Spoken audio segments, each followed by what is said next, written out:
The lead vocalist. Main vocalist. Lead vocals. A lead singer in popular music is typically the member of a group or band whose voice is the most prominent in a performance where multiple voices may be heard. The lead singer either leads the vocal ensemble or sets against the ensemble as the dominant sound in vocal group performances, notably in soul and gospel music and early rock and roll. The lead singer takes the main vocal part, with a chorus provided by other band members as backing vocalists.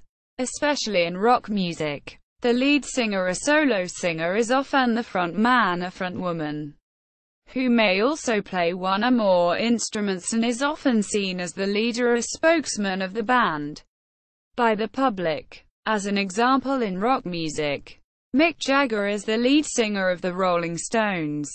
Similarly, in soul music, Smokey Robinson was the lead singer of the Miracles. History. It is uncertain when the term lead vocals was first used, but it may have emerged in the late 1930s, when rich vocal interplay with multiple voices where one or more voices may dominate began to impact on North American popular music, which was previously dominated by solo vocals.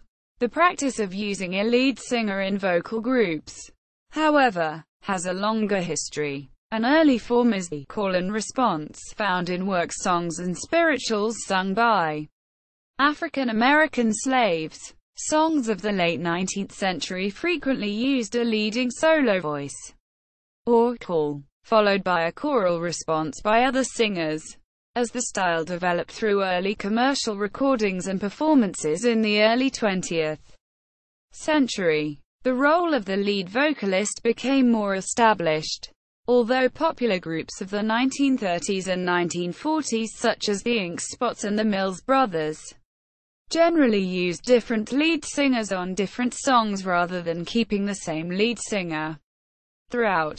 By the 1950s, singers such as Sam Cooke with the Soul Stirrers and Clyde McPhatter with the Drifters took on more clearly defined roles as lead singers.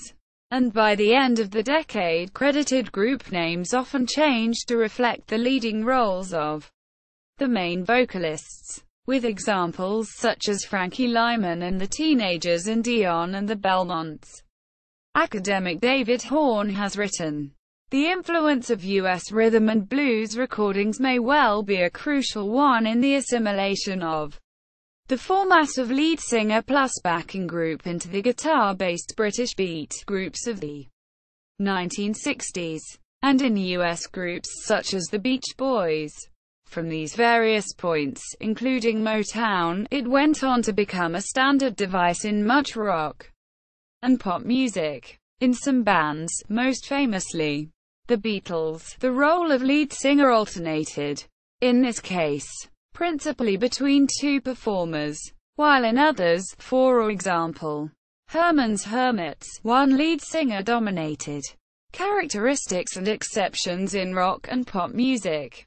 There are as many types and styles of lead singer as there are styles and genres of music. However, the lead singer of a group or band is usually the main focus of audience's attention. The lead vocalist of a band is sometimes called the front man, or front woman, as the most visible performer in a group.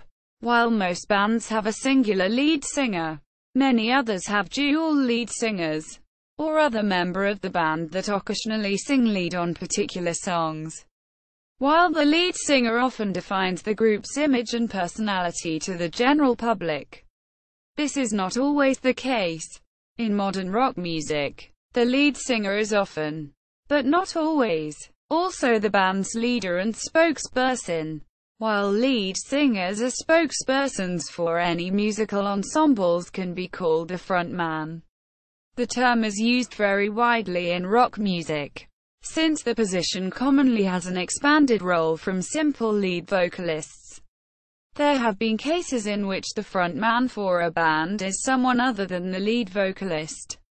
For example, while the lead vocalist for the band Fall Out Boy is guitarist Patrick Stump, the bassist and lyricist, Pete Wentz, is generally called the frontman, both in the media and by the band members themselves, since he represents the band in most interviews and contributes most to the band's image in the popular media. Another example is Angus Young of AC/DC, who is the band's lead guitarist and co-leader with his brother Malcolm Young, while lead singer Brian Johnson, and before him Bon Scott, is the band's frontman.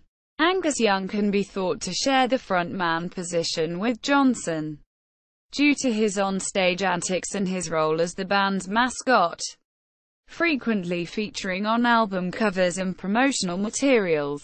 In many bands, such as The Who, Fall Out Boy, Led Zeppelin, Living Colour, Queen, The Stone Roses and Oasis, the lead guitarist may share spokesman responsibilities with the lead singer. Usually, this is derived from that guitarist's specific role as a co-songwriter, co-founder and/or co-vocalist. Also, in some cases, there are two frontmen, such as Under Oath, with singers Spencer Chamberlain and Aaron Gillespie, drummer, sharing vocal duties.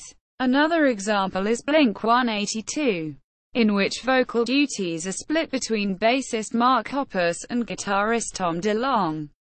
Hoppus usually carries out most media either by himself or together with DeLonge, while the band's other member, drummer Travis Barker, usually remains quiet. Linkin Park has two vocalists as well, Chester Bennington and Mike Shinoda, both considered as frontmen. Another example is the thrash metal band Metallica, in which James Hetfield, lead singer and rhythm guitarist, and Lars Ulrich, drummer, share the spokesperson duties for being both founders and the only members who have never left the band. See also, List of lead vocalists, List of bands with more than one lead vocalist.